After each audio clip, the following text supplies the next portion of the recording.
Hey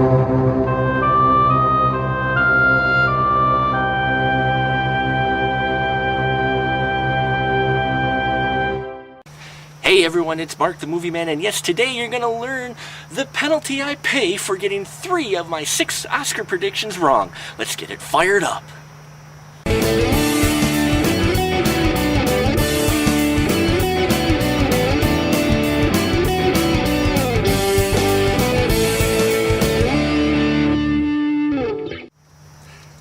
Yes, everyone, if you may have seen on the channel page, I made a prediction for the Oscars, and 3 of the 6 predictions came through.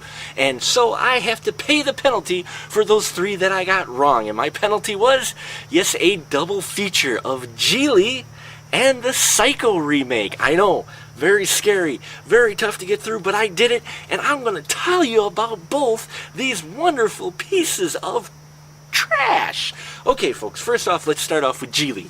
Yes, it rhymes with really. Starring Ben Affleck and J-Lo, came out a long time ago, and pretty well forgotten, okay? And there's a reason why it was forgotten, okay? This movie totally tried to capitalize on the relationship between Ben Affleck and J-Lo, okay? And that is about the only interesting thing about this entire movie. I mean, I don't know how a movie that can have Al Pacino and Christopher Walken suck so much ass. I'm sorry, pardon my French, but folks, this movie was bad. I mean, it was like they were holding cue cards in the back behind the camera for good old Affleck and J-Lo to read their lines. I mean, it was so cardboard. There was no drama, and there was no real, I mean, there was a plot, but not really a plot. I really feel sorry for the kid who was playing the mentally handicapped child that was kidnapped by J-Lo and Ben Affleck, because he had to sit through their piss-poor acting. Oh, it was cardboard, folks. In fact, I've seen better acting out of cardboard than what these two did. This movie was bad from the start. The only really promising thing is that it's so bad that the dialogue, you could do a drinking game to this game, okay, to this movie. This movie is just awful in every way. Avoid it, okay? One of the only bright spots of this film was one line that J-Lo had that I still carry to this day just because it's funnier than all get out. She's in bed with Ben Affleck. They're being kind of, you know, flirty or whatever, and she leans back and she says, as she gets into a rather seductive pose, "It's turkey time, gobble gobble." And yes, I know it's St. Patty's Day, but it almost makes my stomach not want to get to Thanksgiving, okay, thinking of J-Lo like, ugh, it was just bad, okay? This movie, don't bother renting it, don't bother seeing it, just avoid it, okay, because it's a no stub movie, okay, folks. And then now let's get to the Psycho remake, okay. This Gus Van, what were you thinking? I mean, come on. Now I know this movie came out about 10 years ago, and it's not just a remake, okay? The Psycho remake, reshoot from Gus Van Sant is a perfect example of how not to do a remake. I mean, he not only decided to rip off the story, he decided to take old Alfred Hitchcock's shot sheet and do it shot-for-shot remake. Only, we're doing it in color.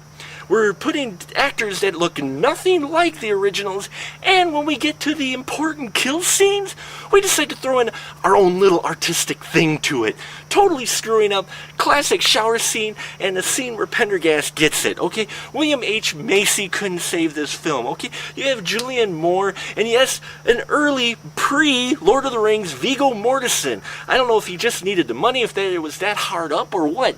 And Vince Vaughn, come on!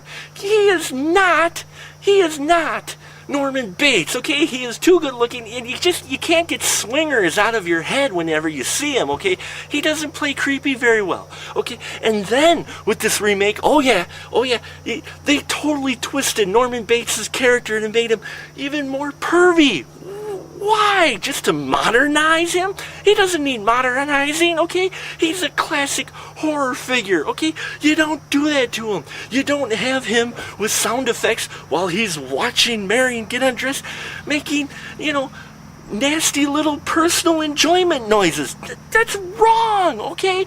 Gus Van Sant, you should just be, you know what? I bet you, yeah, and I heard rumors, zombie Alfred Hitchcock came out of the grave, rolled up the shot sheet, and beat the shit out of Gus Van Sant for trying to make this film. But afterwards, he still had class and said, Good evening. Okay, this movie blows. Okay, it's what a waste of celluloid, folks. This is just I'm disgusted, folks.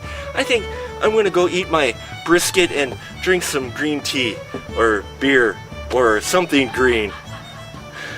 It's St. Patty's Day. I'm Mark the Movie Man. That's my review. Have a good night.